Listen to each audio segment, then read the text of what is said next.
competition, ain't no revival. I shoot it to kill it, I'm aiming for vitals. I'm showing no mercy when facing my rivals. Snakes in the grass, they getting exposed. I know they be lurking, I'm watching them close. Acting like friends, but really they foes. Saw they be scheming and said adios. Yeah, I gotta get it. By any means.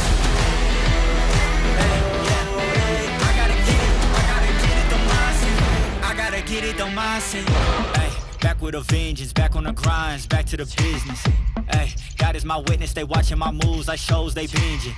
Hey, best keep distance, all of my haters send best of wishes. I get to the bag with the quickness, no I don't need no assistance. Oh, yeah, no playing it safe. I said let's get it, you say not today. What can I say? You ain't gon' go for it, get out the way.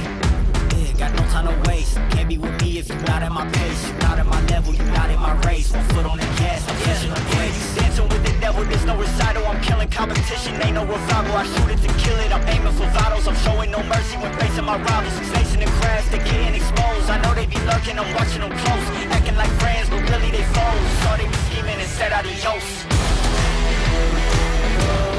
Yeah, I gotta get it.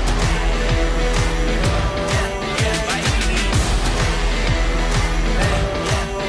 I gotta get it, the mindset. I gotta get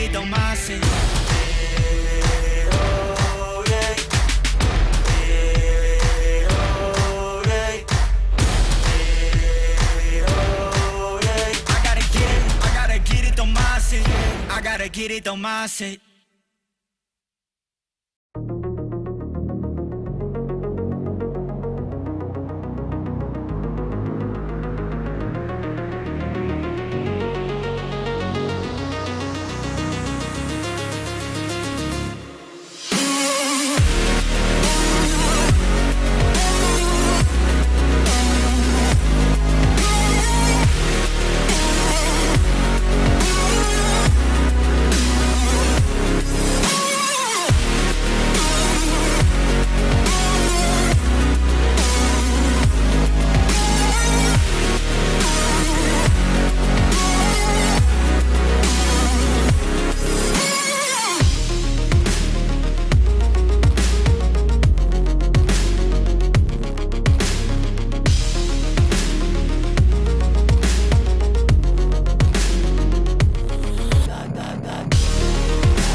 Green flag racing in round 3 of the ISOWC. And we're going to have another caution, surely.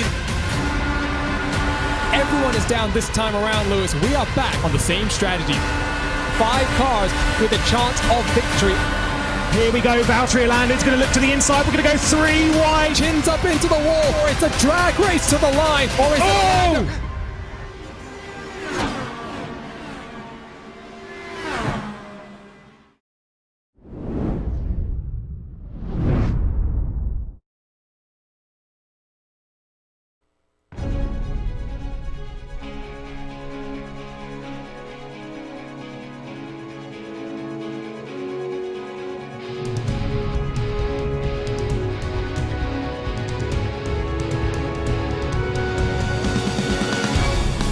It's a Monday, and that means the start of a new week on the iRacing.com service. we head to Germany for round 5 of the NTT IndyCar Series and the iRacing Open Championship as the championship fight reaches its midpoint. Delighted to have you back live on RaceSpotTV. My name is Arjuna Kankipati. Delighted to be joined, as always, by my teammate Wilson Nadeau. TV cameras provided to us by iRacing.com with live timing powered by our friends at ATVO.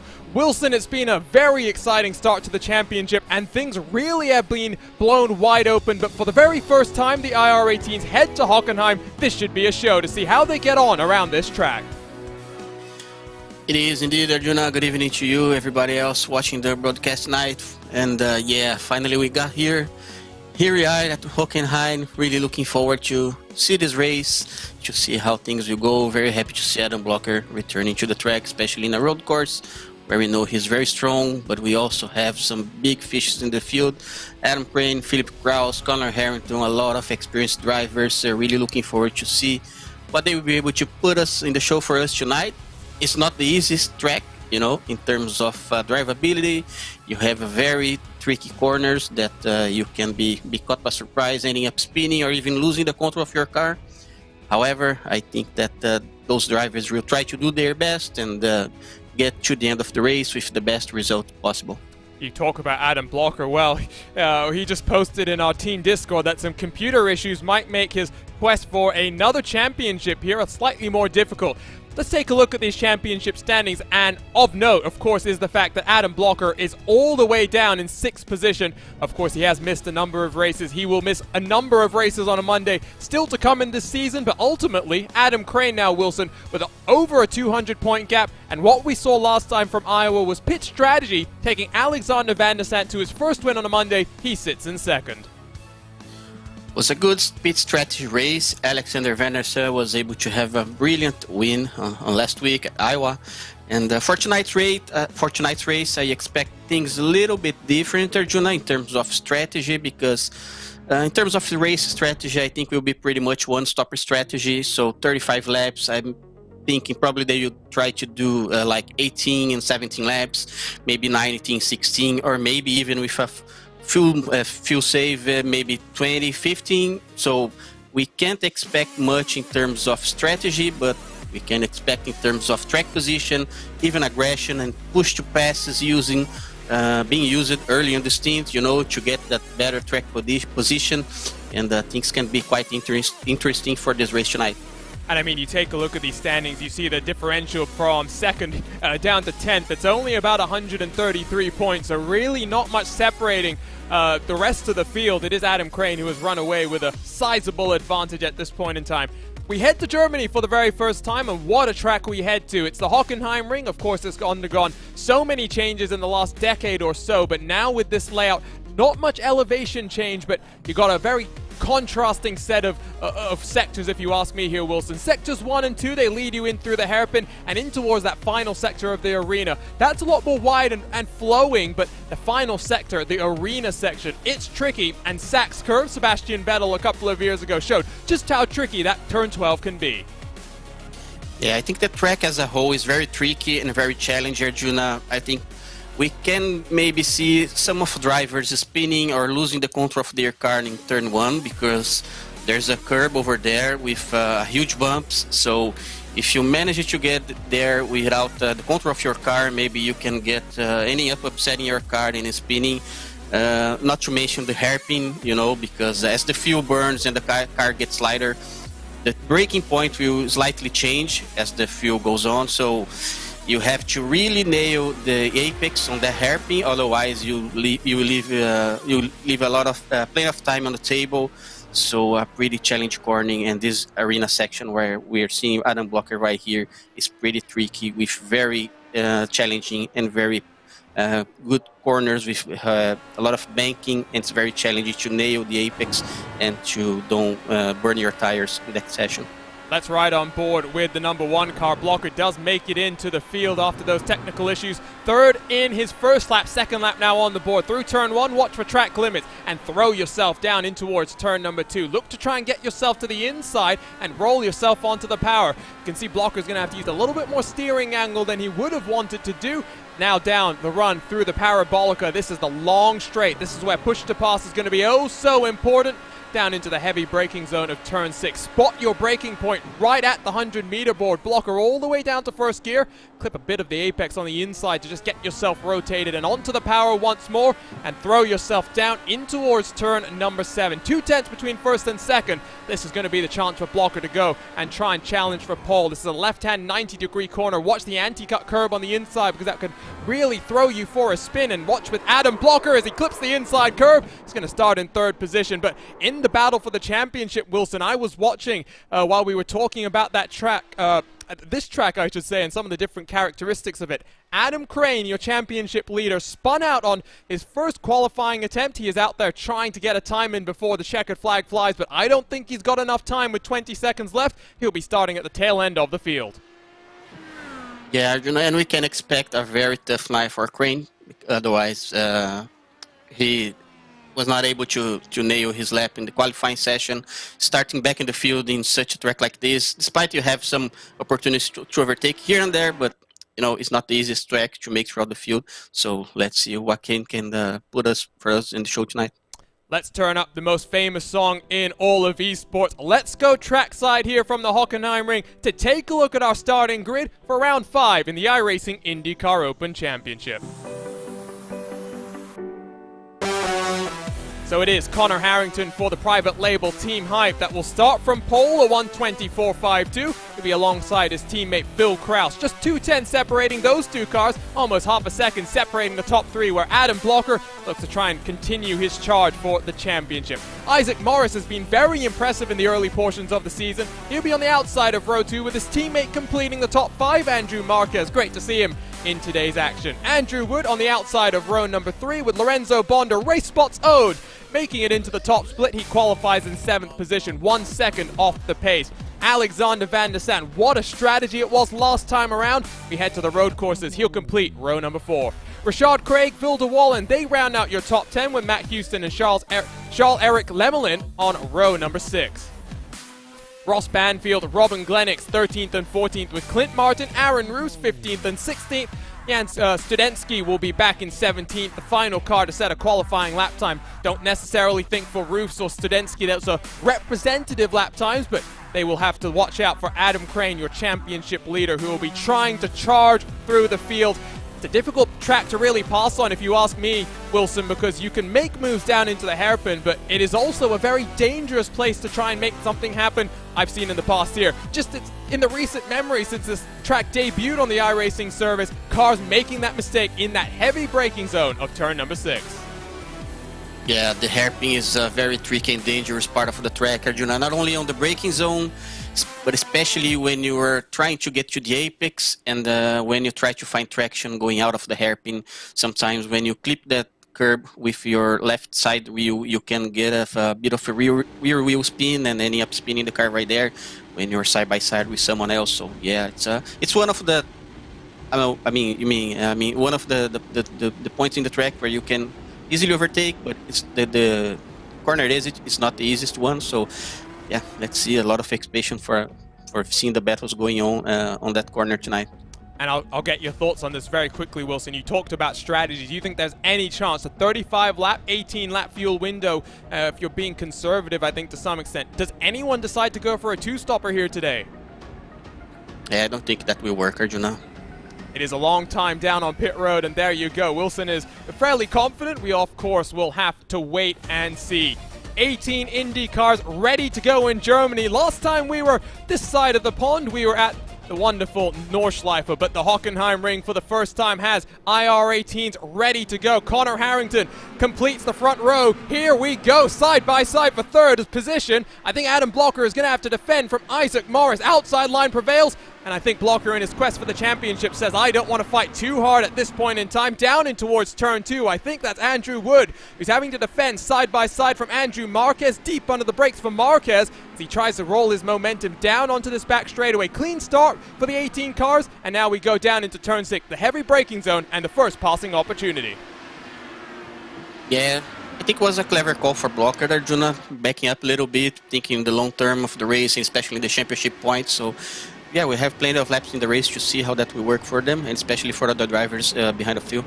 Lorenzo Bonder sends it deep under the brakes as Vilde Wallen gets tagged around, and I believe that Charles-Eric Lemelin that's caught up in the mix. Oh, another number of other cars getting mixed up there, but into the stadium section. It's Harrington having to defend from his teammate as the rest of the cars are scrambling for track position.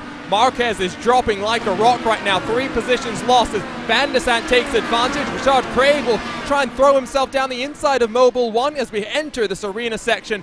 Not sure if there's potentially damage on the number 6 car, but not the easiest start by any means for the New York native. Out through the penultimate corner though, looking very steady for Connor Harrington and Philip Kraus, but they'll have to watch in their rearview mirrors because I think Isaac Morris is a man on a mission here today. Yeah, and unfortunately for Vilde, Arjuna, not a great start of race this week as well for her. She just got bumped from behind and ended up spinning and lost a lot of position. And probably will have to drive her car back to the pits to fix it. So very, very unlucky night for the pole position in the Iowa race last week. I think you're right. She is down on pit road as Adam Crane gets on the button. Already 6 positions gained for your championship leader. Curious what the strength of field will be because, of course, in these official races, that determines your points scores. It's 3 wide into the braking zone of turn 6 as Crane launches it down the inside. Matt Houston and Ross Banfield have to just get out of his way as it's Crane into the top 10. Now, that was bold, also a little bit risky for someone who will want to just keep accumulating championship points, Wilson. Yeah, very, very nice action going on over there, Arjuna. And as we were talking earlier in the race, we had our first victim of corner 1. It was Jan Studensky, who spun by himself on those bumps. So the first car struggling on that curb. So yeah, we can maybe expect other drivers. It's a very tricky part of the track. So yeah, let's keep an eye on that corner as well. Well, let's take a look at what happened here into the braking zone. You can see Wallen is clipped around on the outside, not necessarily where you expect things to happen, and then subsequent impact. I think that's Studensky and Unglenix that get together. Let's see if we can maybe jump on board and take a look at this ride from Clint Martin's point of view. You can see here it's 2 wide, 2 deep, heading into the braking zone. There goes that initial bit of contact. He has to take avoiding action, and then in front of him you can see that subsequent contact. You also mentioned there, Wilson, the issue for Studensky. Let's take a look at this through turn number 1. It's a very difficult corner because it's so high speed, so much high commitment there, and just a little bit too wide. The car bounces over the curb and spins himself around. Yeah, and that's one of the corners that requires fine-tuning in your suspension, you know, to get the bumpy. Otherwise, the car will bounce and get upset the way we saw. So, yeah, not a very unlucky night for Jan Studensky early in the race. Oh, and another victim of turn number 6. All sorts of action here. Only 3 laps into today's activity. So here we go. It's Clint Martin by himself. You can see some gaps in front and behind him, and I think it's just going to be a bit wide. And I think now going to get onto the power through the little bit of an anti-cut curb that's there. Not necessarily the same as some of the other anti-cut curbs that are present on this track, but very much, I think, just spooling himself around. Taking a look at the timing screen, Adam Blocker is 2.6 seconds off your race leader. I do wonder, Wilson, when this is a track that really is a confidence track, to be able to carry so much speed around it in this IR18. We mentioned technical issues for Blocker coming into today's race. I wonder if that's maybe just playing on the back of his mind. Yeah, probably, Arjuna, because you don't want to toast your tires early in the race, so Blocker is trying to have a good pace and try to be conservative, especially thinking in championship points. And maybe he can do, I don't know, those laps spamming push to passes to try something in the pit stop in terms of strategy pitting, like, I don't know, maybe in lap 20 to get to the track in his final stint being more aggressive. So we'll have to wait and see, but there's a lot of room yet for Blocker to improve his position in the race. Marquez continues his slide as Crane continues the charge. It's now 9 positions gained for Crane, 5 lost for Andrew Marquez as on this lap. You can see Connor Harrington fastest, a 1:21.656. It's about the 10th quicker than his teammate, who is now a full second behind in second position. Isaac Morris doing a good job to hang on to the tail of the 2 Team Talent teammates as out of the final corner. There you can see the race leader making himself coming across the line to complete lap number 4. Still a very long way to go in this race, and with it being a relatively open fuel strategy, it will be interesting if someone decides to go a bit longer, like you suggested, Wilson, in the pre-show. Yeah, because we saw one or two cars, especially at Mid-Ohio, doing 1 or 2 laps longer than expected. So maybe here, with this huge amount of draft they have on those long straights, maybe there's a small chance to save a little bit of fuel and try to beat 1 or 2 laps after, so they can have better time for their late one, and try to be aggressive on using push to pass and things like that to try to get some positions on the track here, Juno. On board with the VRS Satellite Racing driver of Adam Crane as he now tries to charge onto the back of Richard Craig. This is the battle for 8th and 9th positions.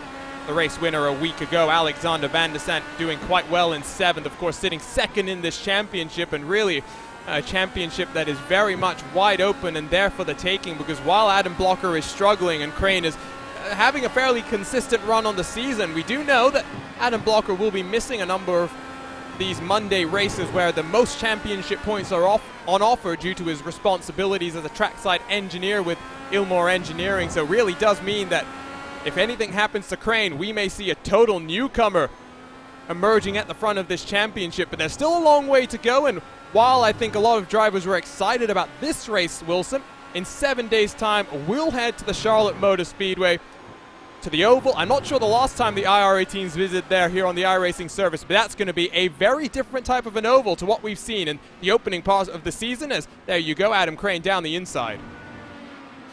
Yeah, pretty sure it will be a very fun race, and really looking forward to see that race as well. Charlotte is always a track that can offer really good battles and a side-by-side. I hope we can see some good action the same way we've seen in the past in the Texas.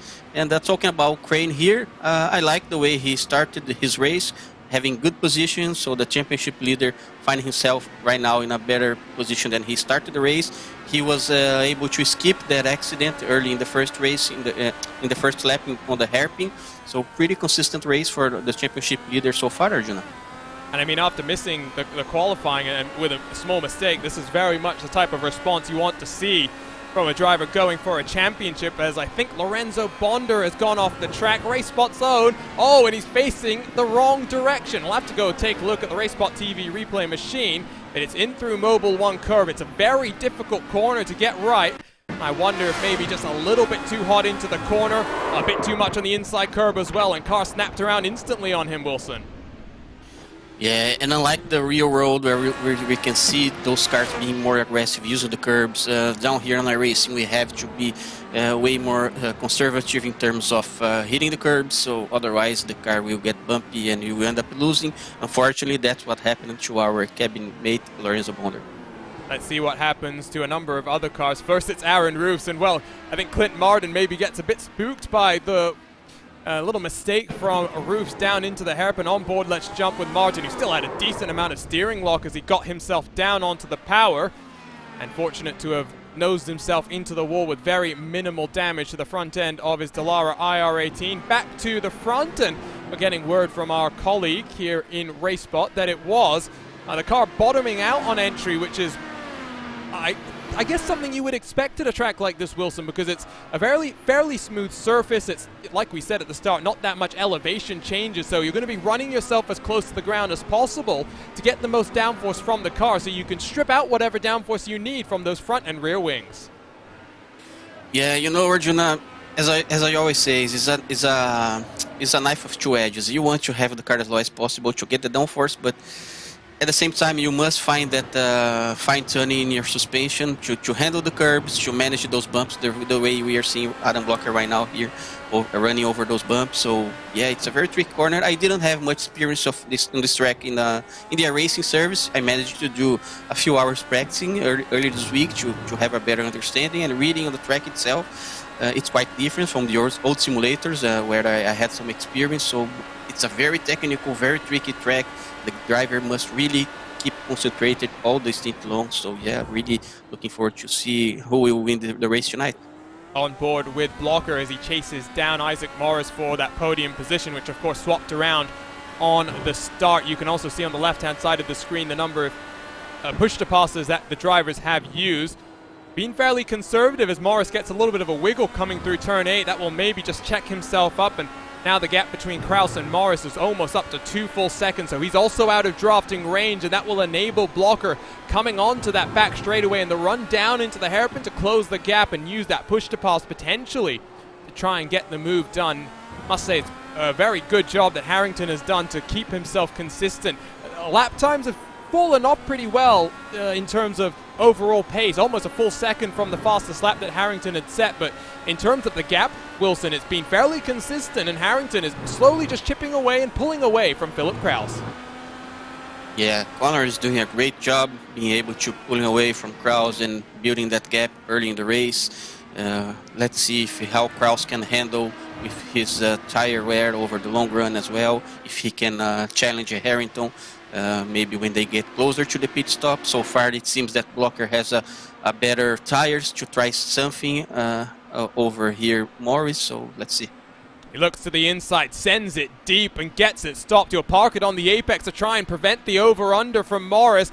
Run down into turn 8, and I do think that Adam Blocker will have that podium position well and truly secured. Morris is going to try and poke his nose to the outside, but you don't want to be there, and he runs into the back of Adam Blocker. That is a huge crash with championship implications, Wilson.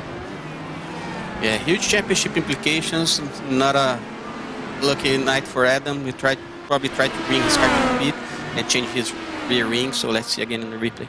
You can see it's, just Morris trying to do the over-under, and I'm trying not to be too biased as Blocker's teammate, but that's a little bit too aggressive for only lap number 9 in this race. And when you're fighting with someone who's trying to also squabble for the championship, you do need to just be that little bit careful, as there you can see there is significant damage to Blocker's car. He'll try and pull that one down onto pit road. Let's take a look rearwards and also jump on board with Isaac Morris if we can. Here you can see from the rearward shot just the over-under attempted, but it's right into the braking zone. It is a little bit too late to be trying that, and jump on board and taking this onboard look now, Wilson. Yeah, I think he probably tried to do the Daniel Ricciardo move. It's beauty when it works, but when things don't go right, we have such an accident. That's a shame for both of them, and unlucky for Adam Blocker. We're not able to bring good points for his championship tonight. Someone who's smiling will surely be Adam Crane, because that charge now from the very tail of the field, 18th position, he now sits in the top 5, 13 positions gained. I mean, it's looking good for his championship hopes, and we're not even halfway through the season. Of course, still one round to go before we reach that marker. Then it does mean that Andrew Wood will be the proud recipient of the podium position, but I tell you what, now we really have to watch for the charge from Crane to continue all the way up into the top 3, I think, Wilson. Yeah, maybe there's a chance for Crane to challenge Vanderson and Andrew Wood.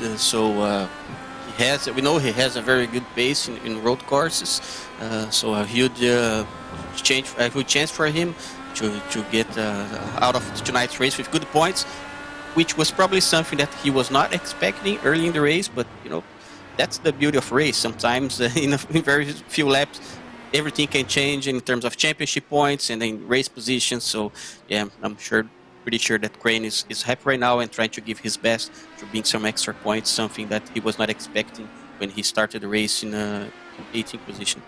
Taking a look at these weather conditions, I must say it's relatively cool in terms of both air and track temperature, but in terms of the wind, Wilson, 21 kilometers an hour. That is gusty.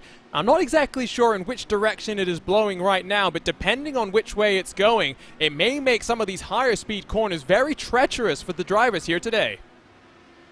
Yeah, and if I'm not wrong, Arjuna, that wind is blowing and will help them to have more top speed when they get to the hairpin, which make things more tricky and difficult, especially in terms of braking points and the balance of the car, because with that tailwind, sometimes you can be caught in the rear side of your car and ending up spinning, even in the braking zone. So, and here, especially in this middle section in the arena, it's quite challenging as well with that amount of huge wind gusts. So it's something that I already did a few laps trying with different winds, and I think that the challenge for tonight will be pretty much for the hairpin braking zone.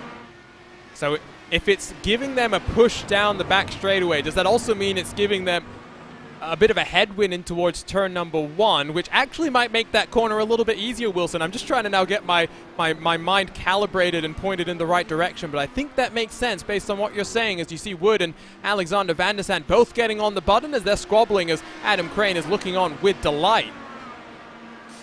Yeah, I think that will help a little bit in turn 1, you know, to get the front wing, to settle down the car, and but regardless of that bumpy, that nasty bumpy we've seen a young Studenski spinning early in the race is still there, so they have to be really careful when they are applying their throttle over there. Don't overdrive, otherwise they can get themselves killed. Van der Sande is looking up for this fight, I must say. I mean, taken a couple of peeks to the inside, first into turn 6, then in towards turn 8, but all it really does is back them both up in towards Crane. Now only about 1.5 seconds separating third through fifth.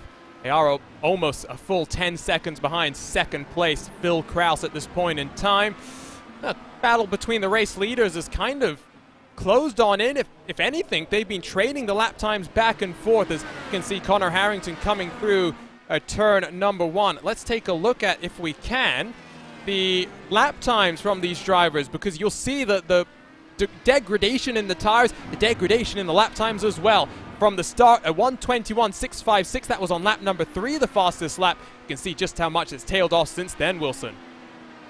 Yeah, we can expect something in the neighborhood of 2.5 seconds in terms of lap times drop off, which make things more complicated for them, especially when they try to find traction later on their string with those, even when you have more usage in the front tire wear, but regardless of that, you really must be careful and gentle when you try to find traction when you apply the throttle, especially when you're exiting the hairpin corner. So yeah, let's see how they can manage that until they get their first stop.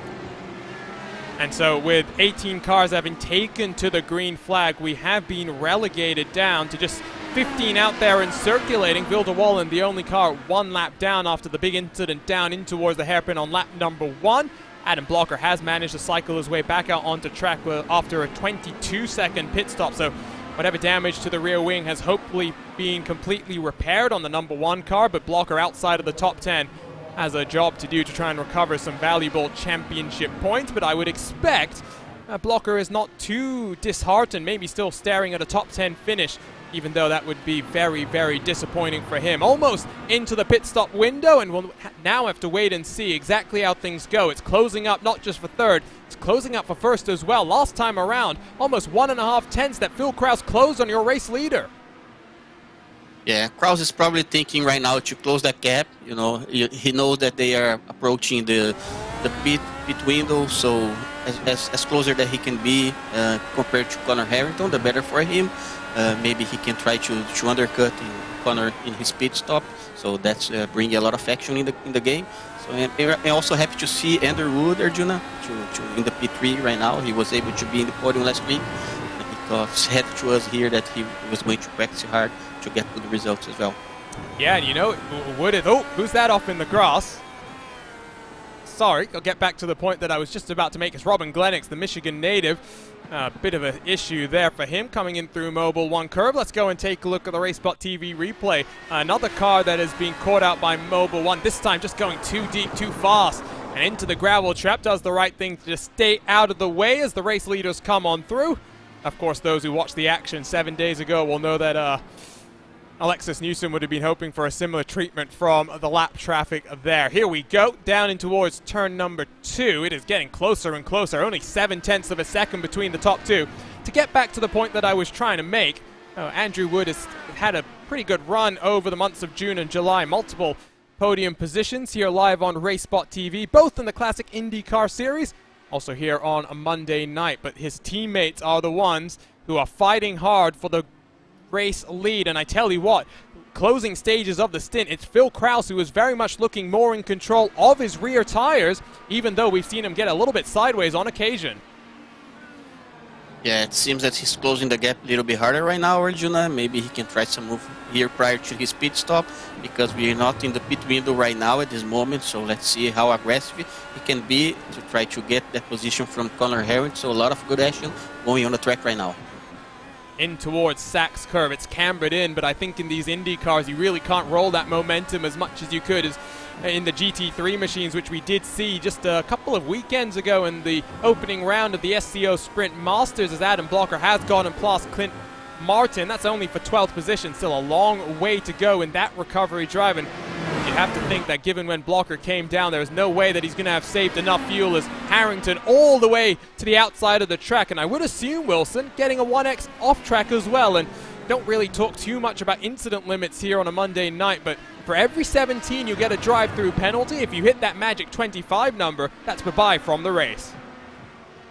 Yeah, and especially in turn 1, Arjuna, is very easy to get an off-track going wide right there, so they must really be careful not only to don't get the car unsettled and ending up spinning, but also to don't run wide and ending up adding off-track incidents. Like this one here was probably pretty sure an off-track from Vandersen, so maybe even a slow down. Yeah, probably a slow down because he went too wide, too aggressive. So yeah, corner 1 is one of the trickiest corners in the track, not only in terms of drivability, but also in terms of incidents. Definitely, and he clips that anti-cut curve on the inside that then just shoots him wide, and I think explains why he was so far off the racing line. And I think you're right, there was a slowdown as he runs a little bit wider once more. He's going to still be in 5th position, but I don't think in the battle for the race, the podium positions anymore. It's now Crane and Wood who will be side by side, I'm sure, very shortly, as over the curbs through Mobile 1. It's Wood who's now getting slightly squirrely, but holds on to that car. 16 laps done. We're almost at the halfway point of this race.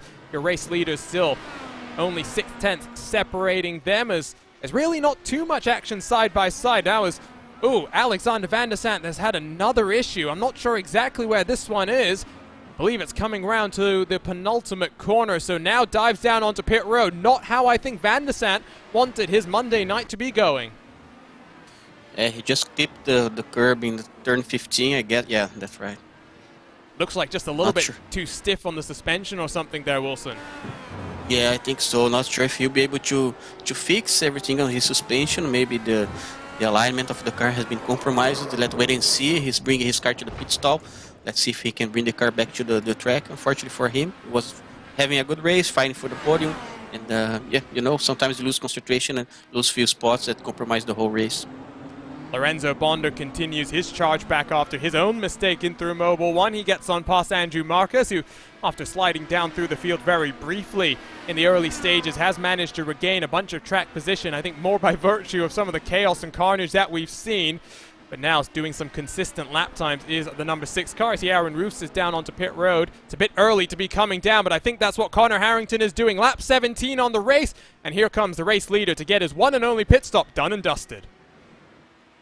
Yeah, let's see what Kraus will do right now. If he will start using his push to pass to have a good lap time here and try to undercut Harrington in his pit stop. So right now we are seeing the race action, and really anxious to see how that will work for both of the drivers, Arjuna.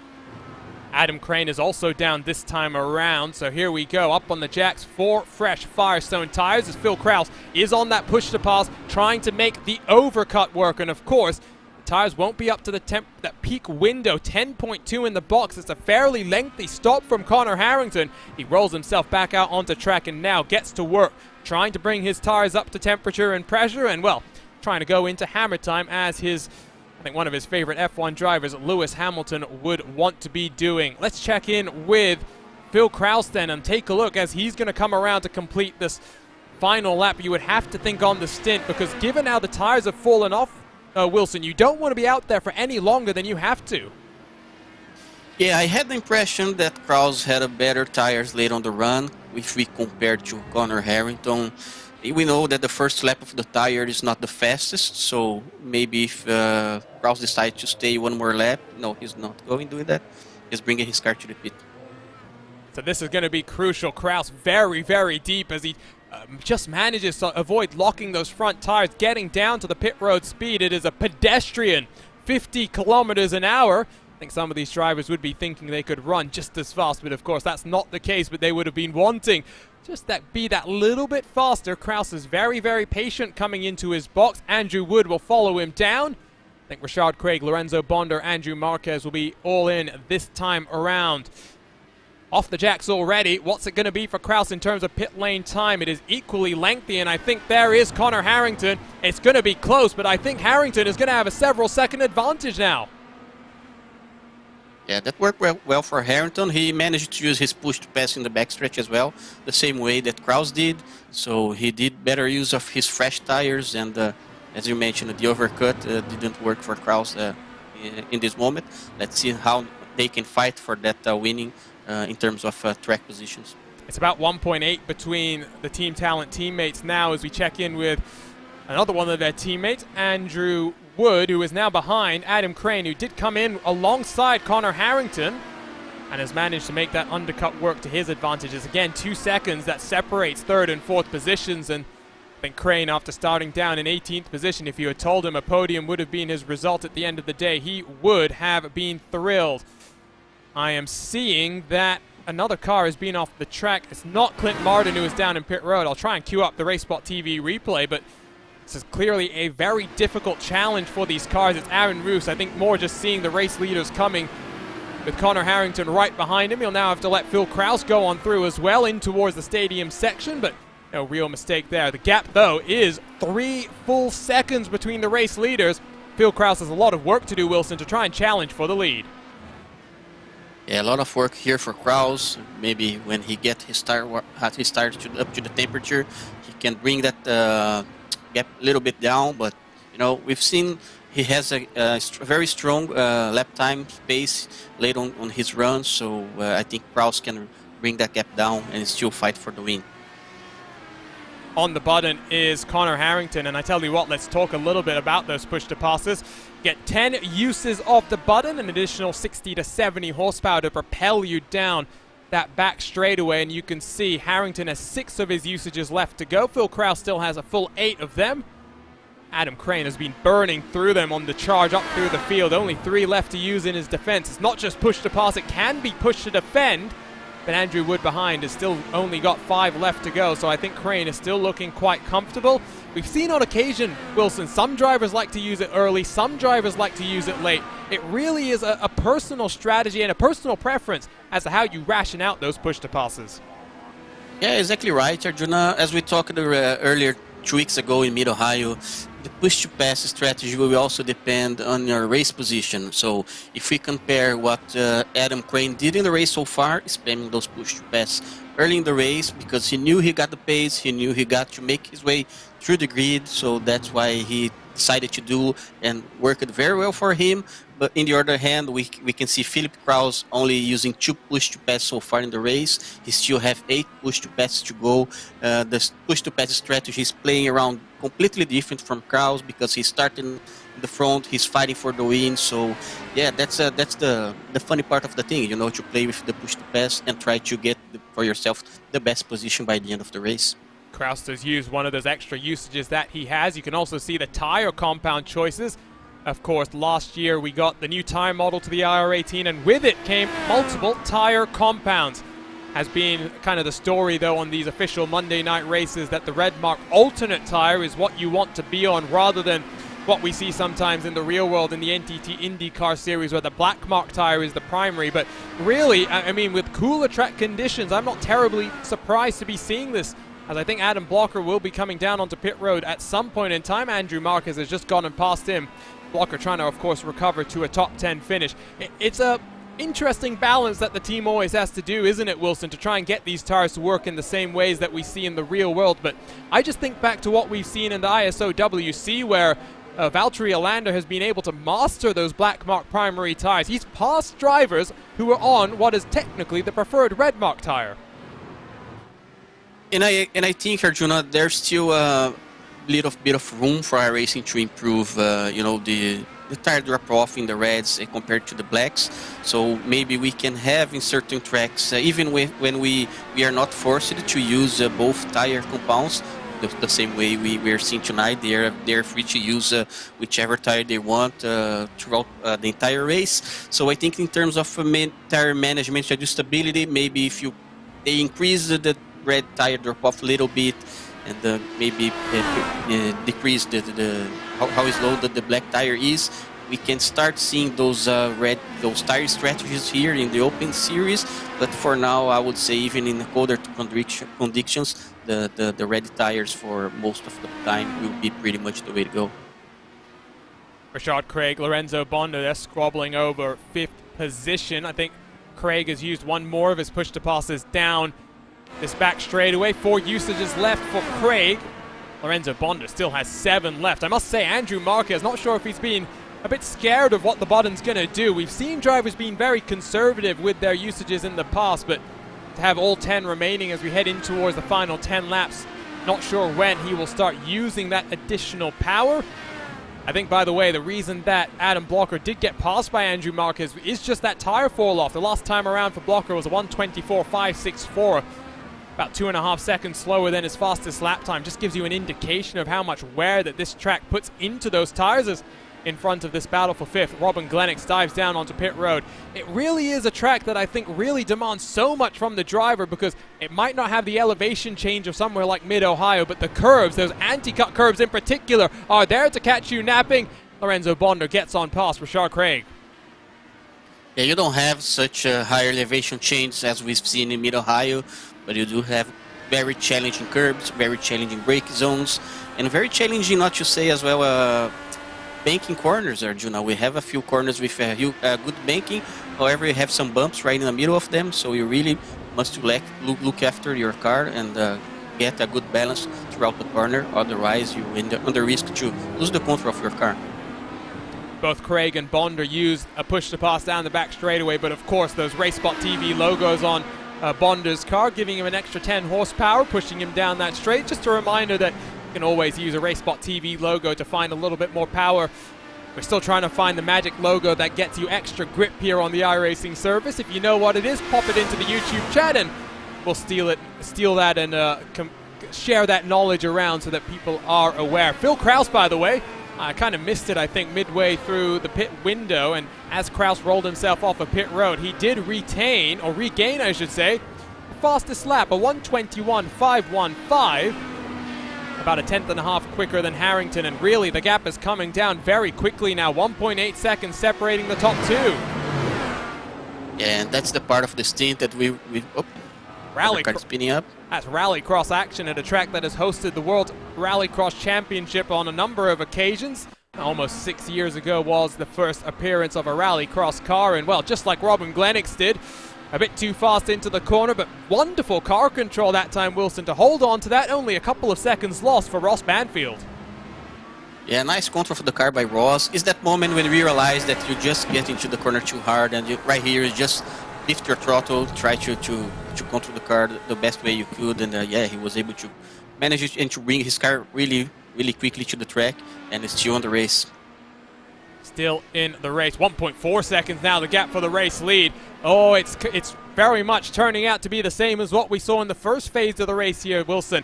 The tires are very much being burned through by Connor Harrington. It's Phil Kraus that has been able to nurse the red marked Firestone tires. He is coming on strong with 11 laps to go.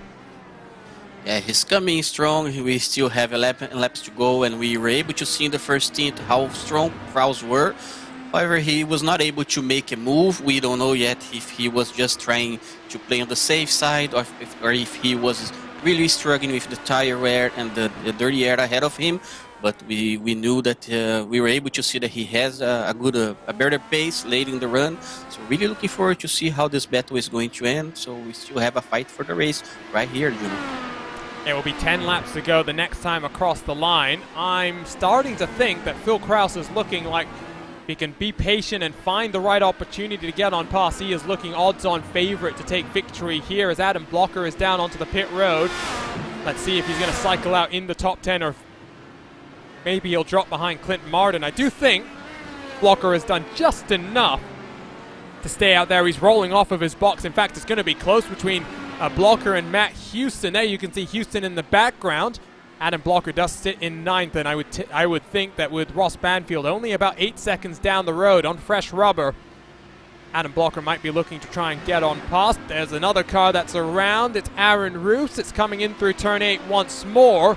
Seems like he's been struggling onto the brakes into that left-hand corner, and well, I think deep once more. Let's see if he gets on the power. No, it's a very similar mistake, and it really is a difficult place to find your braking zone, I think, Wilson. Yeah, and this corner sometimes can play tricks with us because in terms of braking zone and corner radius, it's pretty much similar to the corner we have in the arena stadium final part of the track. However, depending on the winds and especially how your top speed are, you have to manage the different braking points. So that's why sometimes we can see some of the drivers running wide right over that corner. On board with Kraus. It's look at Richard Craig getting on the button. Only 2 more usages for Craig, but it's about 1 second behind Bonder for that top 5 spot. I think he's just trying to close the gap and keep the pressure up. As I'm getting word from Lorenzo Bonder that he's got to save some fuel, so get that right foot traction control out there, Lorenzo, and see with 10 laps to go what you can do. It'll be 9 to go at the line, and Phil Kraus is manhandling this IR18 all around the 4.5 kilometers of the Hockenheimring, looking very comfortable. The gap for the race lead down to 0.6 of a second. And Kraus still has one advantage in one push to pass. He has 6 push to pass left. Meanwhile, Connor has still have 5.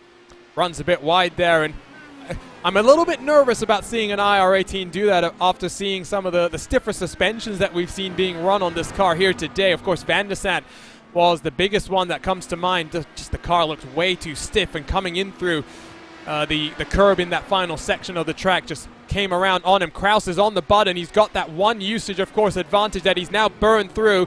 No move forthcoming, but look how he closes under the brakes. So much confidence does Phil Kraus have. Yeah, and Kraus tried to get a little bit earlier in the throttle out of hairpin. Got a little bit of rear spin. He managed to control the car and still on the fight. Didn't lose any kind of a gap. So yeah, let's see how he can do that by my next lap or so in terms of push to pass, because now they have both 5 push to pass left. It will be pretty much a very even fight right here, And I think it's all about going to be that hairpin and who's going to be bolder and braver in sending it deep and trying to defend will be Connor Harrington. You can just see he's arcing himself up a little bit wider in through the penultimate corner there. Gets him a bit nicer of a run, but kicks up some gravel coming onto this pit straightaway. It is 8 laps to go, and it is a battle for the race lead that at one point I wasn't sure if he were going to get. This time it's Harrington who runs that little bit wider down into turn 2. This is going to be crucial. Who's going to get onto the power that much better? Who's going to get the run? So we jump on board with Phil Kraus.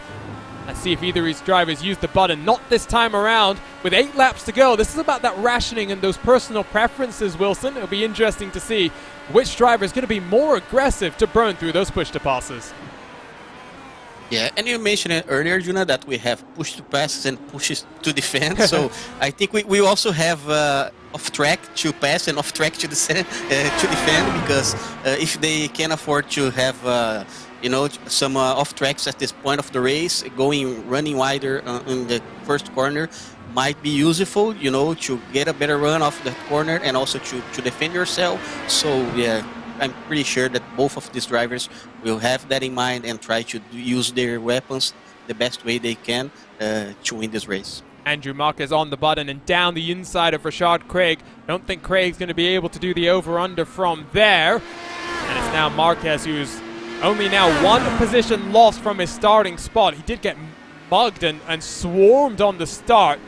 He is now using those push-to-passes like we thought that he might. Let's see if maybe he picks up the pace and closes on Bonder in front. Now 2 seconds clear. Like we said, saving the fuel. Half a second between the first 2 cars, and like we mentioned slightly earlier, it is 17 incidents for a drive-through penalty.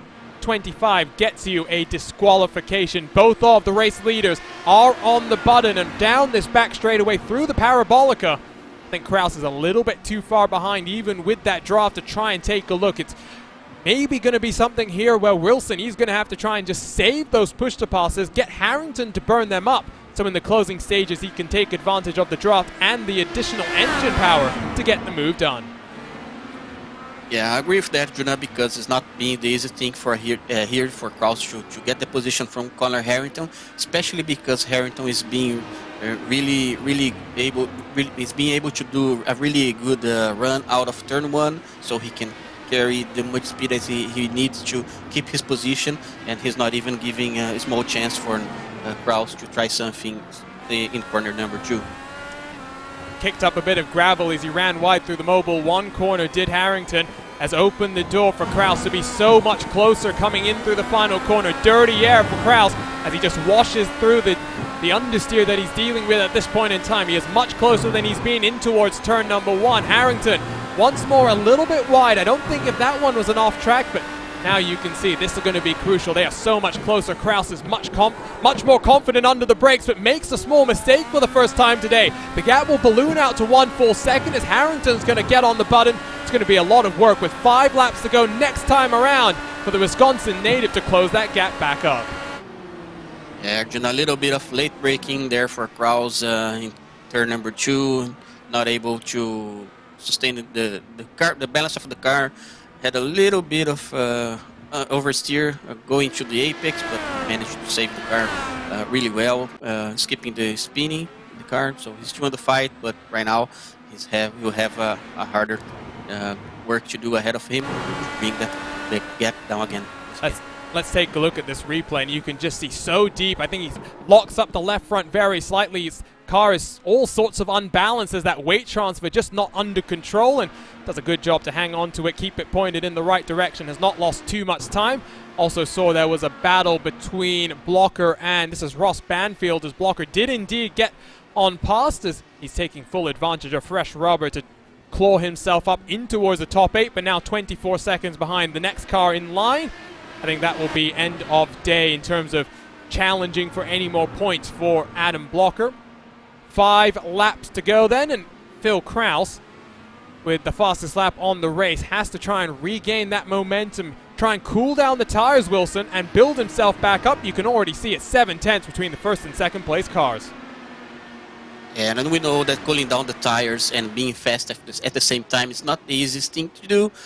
But it seems that Kraus is being able to do that. Seems that he was able to decrease that gap a little bit compared from last lap to this lap. So hopefully, Arjuna, we still can have a fight maybe in the last lap or so to see a good fight for the winning of this race. That was Matt Houston. That was around, and does mean that there's going to be lap traffic for your leaders. It's not just Houston that might be a factor. But I think that was in Glenix who was squabbling with Aaron Roofs. They are 2 laps down, but 14th and 15th position. They are having a very, very fun fight at this point in time. Let's see if it potentially does affect the battle for the race lead. There's Houston just letting the cars through as we come in towards Sachs Curve. Don't know if Kraus got as much of a benefit as Harrington did there. Harrington manages to open up the gap very slightly. 4 laps to go this time around. I tell you what, if Kraus is going to get it done, he's going to have to try and find a little bit of pace.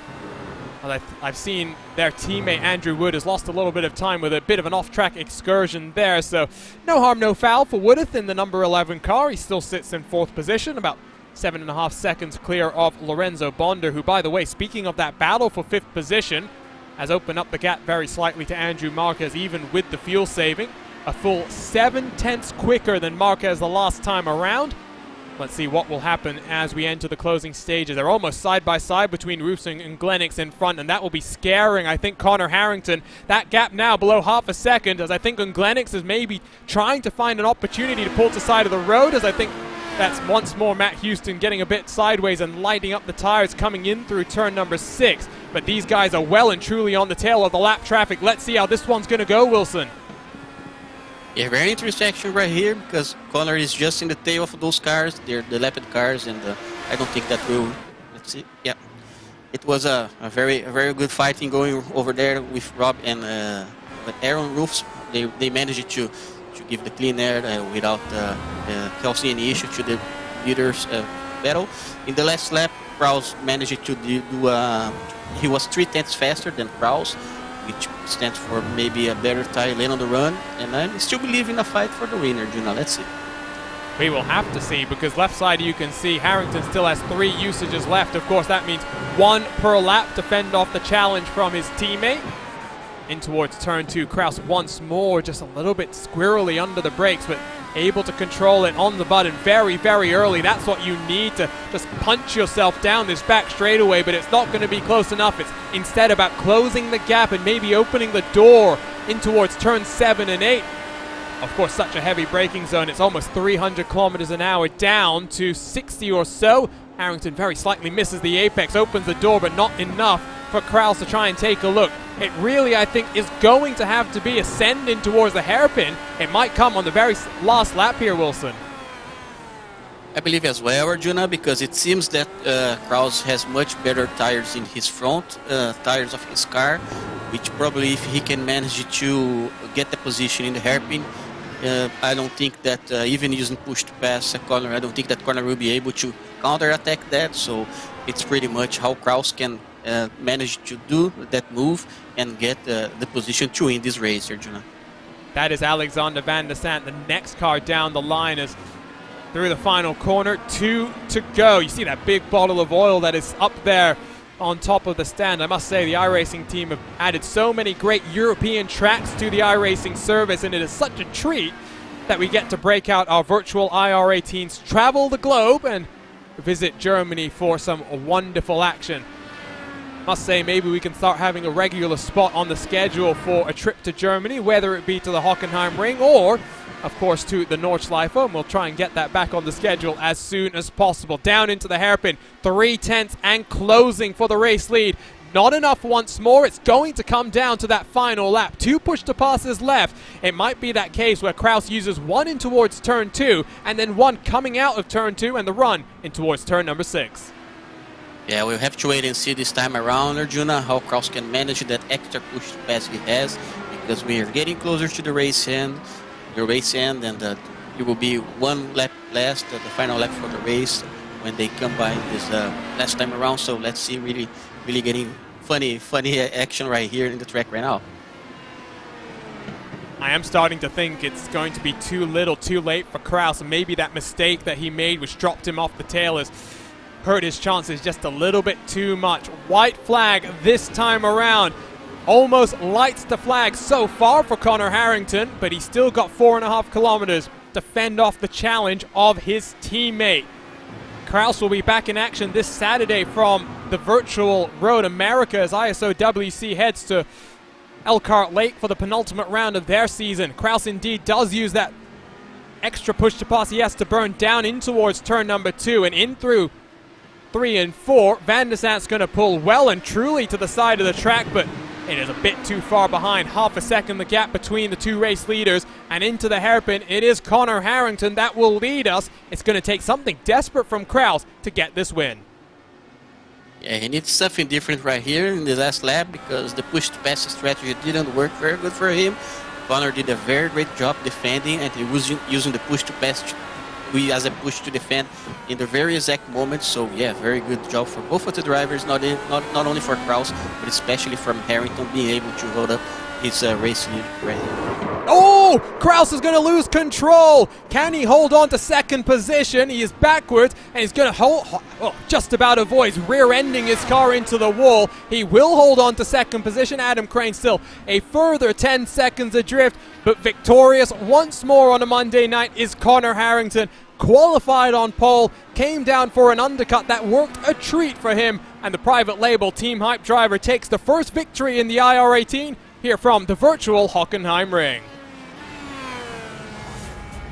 Incredible action up and down through the field. Championship at one point looked like it was going to be blown wide open, but instead it is Adam Crane who will come through the final couple of corners. Started in last, finishes on the podium, 3rd place for your championship leader. And really, in a race where Adam Blocker at one point was looking like he was going to close that championship deficit, Wilson, things are looking very good for the Canadian driver for VRS Satellite Racing. Yeah, I think if there's some of those drivers that are happy tonight, it's definitely Adam Crane, you know, because he had such a bad start without being able to put his qualifying lap, starting in P18 and being able to get the race today's race ending with a podium position in terms of championship. That is pretty much outstanding for him. And in terms of race, Arjuna, I think, the race strategy, as we see, was pretty much a one-stop race. which was pretty clear from the beginning. But yeah, I know, unfortunately for Blocker, he had an issue with Isaac Morris, sorry, and didn't work very well for him tonight. And but it was a very fun race, especially for the race lead with Connor and Philip Kraus doing a very great job. Unfortunately for Kraus, in his last lap, he just ran a little bit too wide over that sausage, going out of turn 10 and ending up spinning. But he had plenty of time ahead of Adam Crane. He managed to get his car back on the track and ending up the race tonight in a very nice P2 for him.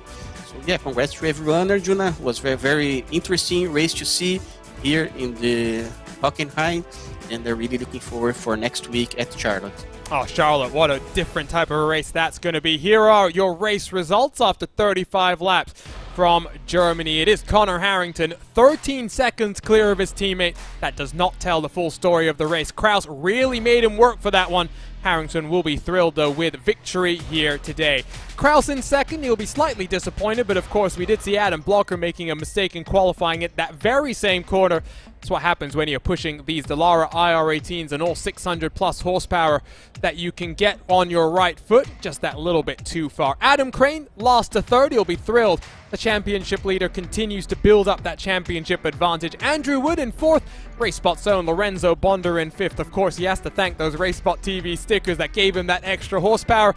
Recovers from an incident down in towards the Mobile 1 curve. Andrew Marquez, he finishes in sixth, one position down from where he qualified. It was looking tough for him in the early stages, but held the course and recovered to get some good championship points. Richard Craig seventh. Adam Blocker will be very disappointed to be in eighth, but a good recovery drive will at least show some promise for some potential championship points later in the week. Ross Banfield in ninth with Matt Houston, the first of the cars, one lap down in 10th position. Clint Martin and Vilde Wallen did recover after a couple of issues for them to be one lap down, with a number of cars 3 laps down. Robin Glennox, Alexander Van der Sant, and Aaron Roos all 3 laps down, and making sure they did not pose any sort of a danger for the battle for the race lead. Isaac Morris, Jan Studensky, and Charles-Eric Lemlin are your only retirements from the 18 car field, and of course fastest lap a 1:21.515. Phil Kraus may be showing that he had the pace for victory, if not potentially the right strategy to get him to the front and the pointy end of the race. Let's dive into our post-race interviews and bring in Connor Harrington, who I think was having a nice little chat there with Adam Crane. Sorry to disrupt that, Connor. Congratulations on victory here today. It wasn't easy. Your teammate really pushed you all the way to the end. Yeah, I think Phil definitely had the better pace today. I think we just got lucky to pull off a good lap in qualifying, and we were able to bring it home from there. Always nice to get a victory and some good championship points for Indy Open. You were saying as well coming into this race that this was some of the most fun that you've had on with, I should say, the IR18 since the new tire model came out. How much fun were you having, and what makes this track so fun? Because, you know, in complete contrast to the last time we went road course racing from Mid-Ohio, very little elevation change, but I must say that final sector is such a fun challenge and something very interesting for the IR18. Yeah, I think what makes this track really interesting is obviously the long straightaway to kind of keep the pack close, but there's a really interesting mix of left right and right left corners that make it a nice challenge to drive. Especially the curbing is always a topic of conversation, and so being able to really maximize the curbing and use that well, I think just makes it a really fun challenge. Obviously the tires, the rear tires get a little sketchy as on most high speed tracks on the service, but it's fun to kind of wrestle it around. So a two-part question for you to wrap things up here. First up, I want to know how many incidents you guys finished with, because Wilson did say that maybe the runoff on turn 1, not just push-to passes that you guys had at your advantage, but off tracks to pass and defend. But also, of course, Lionheart IndyCar Series returns this Wednesday as we head to the Milwaukee Mile. How excited are you about going short track racing once more in the IR18? Well, I only cheated 6 times tonight, which I'm actually pretty proud of. So actually not too bad. Didn't abuse it too much. And yeah, Milwaukee on Wednesday night is going to be really interesting. Truthfully, I don't think I've ever ran a Lionheart race at Milwaukee. We've done some preliminary practice and got in the field with the setup, and it feels really comfortable to us and our private label Team Hype teammates. I think as long as we can put down a good qualifying run, I think you should look for all three of us battling for a win. Congratulations on victory. We'll see you in a couple of days then from the Milwaukee Mile. Yep. Cheers, guys. Thank you very much. So that was Connor Harrington. Next up, let's bring in Phil Kraus from Team Talent. Sorry about that, Philip. I dragged in the wrong driver for a brief moment there. Congratulations on second. I think you might have had a little bit more if you could just have found a way past, because your pace on the long run was looking really impressive. Yeah, it's I just wasn't quick enough in the parts of the track he needed to be quick in order to pass. Connor was just that amount quicker than me in turn 1, 2, and the hairpin that I didn't really have a chance, because I was only quicker in the stadium, really. But it was a big difference in the stadium. It was a minor difference over the rest of the lap, and the dirty air just made it just enough that I couldn't get him. Well, do you maybe think the difference was qualifying? Because that's what Harrington had told us. He said that nailing the lap in qualifying was the key thing, and this is a really tough track to nail qualifying. Not much elevation changes, but really those anti-cut curves can really prove to be very difficult to get yourself around. In quali, I'm pretty lucky we have backup cars, unlimited backup cars, because in the first lap, turn 1, I absolutely destroyed the car, ripped all three wheels off, yeah, because, there's only 3 wheels in the car, but I went really careful on my second lap, and I was surprised it ended up with second, to be honest, because I knew I threw away, like, multiple tenths, probably like 3 or 4. Well, you'll be back in action for the ISOWC this weekend as we head to Elkhart Lake, Wisconsin, your neck of the woods. How excited are you about heading there? One of the best tracks to ring an IR18 around across the entire globe. Looking forward to it. I've ran it twice this season, won twice this season. I don't think I'll make it 3 for 3, but it'll be fun either way, and it's home race, so I want to do pretty good. Good luck this Saturday, Phil. Great run from you today. It was really fun watching you put the pressure on your teammate. We'll see you on Saturday and hope you have some good luck there from your home state. Yep, thank you. So that was Philip Kraus. One more interview to get to. Let's bring in your championship leader and a man who started at tail end of the field and had to charge his way up to a podium position. Adam, let's start with what happened in qualifying there for you. I think you had an issue on one of your first laps. Wasn't able to set a qualifying lap time. It meant you had a lot of work to do. Yeah, it definitely wasn't how we drew it up with the VRS satellite racing car. I had an issue where I was actually setting up a stream for my partner, a stream of the Bachelorette, and I just sort of ran out of time to run 2 Q laps, and then I bollocksed the first lap, turn 1, because of course I would, and yeah, I wasn't able to get a lap done at all. Well, I guess priorities. You got to make sure you have those. Exactly right. You got to make sure you have those in order, and make sure you play her this interview as well to make sure she knows exactly where they are.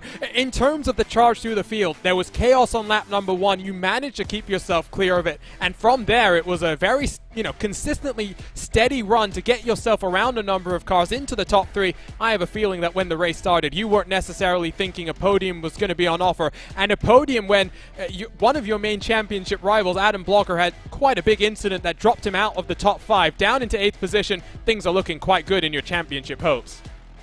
Yeah, hopefully we can keep up the string of good results. Definitely needed to take care of the car as I was working my way through the field. I thought probably a top 6 was possible, but definitely this week was the worst and most uncomfortable I felt in the IndyCar since probably about season 1. I'm just not sure what was going on either with me or the car, but just didn't feel comfortable really at any point in the track. So when I was able to work my way up to probably about 7th or 8th, I sort of started settling in a little more, and then Blocker had that incident. I'm not sure exactly what happened, but definitely sucks for him to get involved in something that costs him a spot and some points. But moving forward, definitely going to keep working at the setup and comfort in the car, and try to bring this championship home for VRS Satellite Racing. You, of course, will be in action this Saturday from Elkhart Lake, Wisconsin in the penultimate round of the ISOWC, but just a couple of days after that, we head to Charlotte for what's going to be a very interesting race. Unlike any of the ovals we've visited so far this season, it will also be the halfway point. What are you looking forward to from the 1.5-mile track? Yeah, I expect that to be super fast and really, really close racing with a lot of the top guys probably going to be out to have fun. Should be some pretty aggressive multi-groove racing just because of how the track has changed with the variable track abrasion there. But before that, we've got Road America, as you said, in ISOWC, and I love Road America. It's a track that I feel super comfortable with, unlike Hockenheim. So definitely looking forward to running there with some of the best in the IndyCar and showing what we can do. Congratulations on your charge. We'll see you this weekend then, and good luck in your continued run for this championship. Thanks a lot, guys. So that was your final podium position sitter, Adam Crane. And I tell you what, before we wrap things up, I do want to talk to the RaceSpot colleague that's sitting in the booth. Not Wilson Nato, although we'll get Wilson's thoughts, of course, on the rest of the season. But Lorenzo Bonder, a top 5 finish for you, including a spin. 2 positions gained on the day. How much fun did you have out there? It was really fun, you know. I didn't expect to get a top 5, to be very honest. I think I told you guys that I barely had any setups that could get me around the track. I did like 3 laps in one setup, and I was going spinning into the moon. But actually, I got a really good setup right with 2 hours before the race. Try to get acquainted with it. Actually, got really some good runs into it, and I just kept it on track. That Marvel One curve has a little bit of a bump. That's why actually the car bottomed out during the transition, and it threw me off to the gravel trap. But other than that, I got really lucky with some of the spots. The pace was really good, but nevertheless, what a fun race.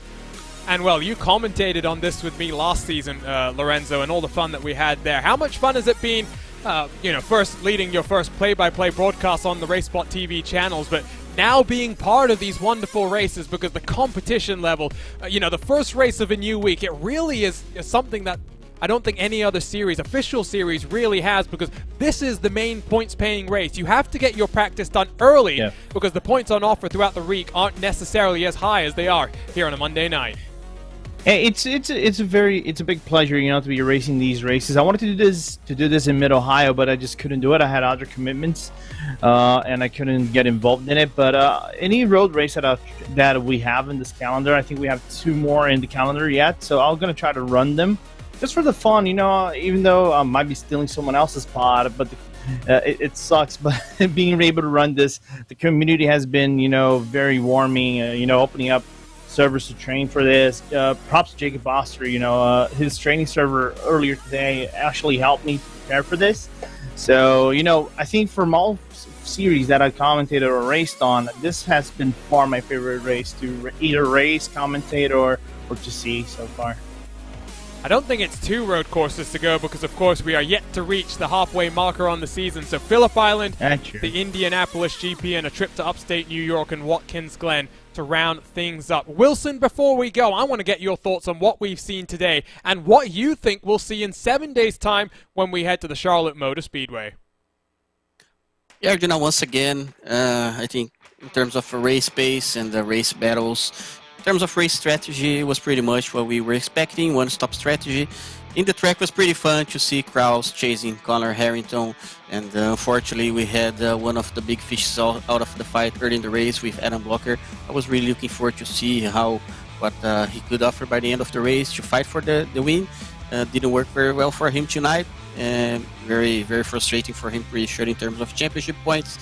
And for next week, I think, as Crane has mentioned, I think it will be a race with a lot of action.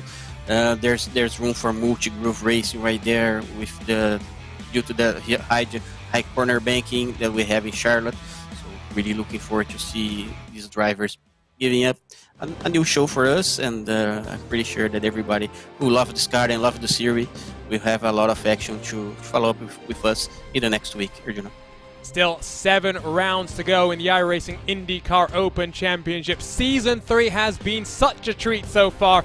It's looking like we may have a first-time championship winner. For now, though, it is time to say goodbye. On behalf of the entire team at RaceSpotTV, we thank you for tuning in once more here on a Monday to kick off a brand new week on the iRacing service. So much action still to come, and you can catch so much of it here live on RaceSpot. Make sure to hit that red subscribe button or the bell next to it to get notified every single time we go live with a great sim racing series that we get to cover. You can also follow us on Twitch, Facebook, Twitter and Instagram to keep up to date with the latest comings and goings. Plenty more IR18 action to come. We have the Lionheart IndyCar Series visiting the Milwaukee Mile on Wednesday evening. The ISO WC penultimate round from Road America on Saturday. And, well, if you like the DW12, you can head to this Sunday when the Lionheart Speedway Series will head to Speedway, Indiana for their own Indianapolis 500. We've had TV cameras designed by the iRacing team, live timing powered by our friends at ATVO. For my co-commentator Wilson Nato, my name is Arjuna Kankipati. We'll see you in 7 days' time. For now, though, enjoy the rest of the iRacing week.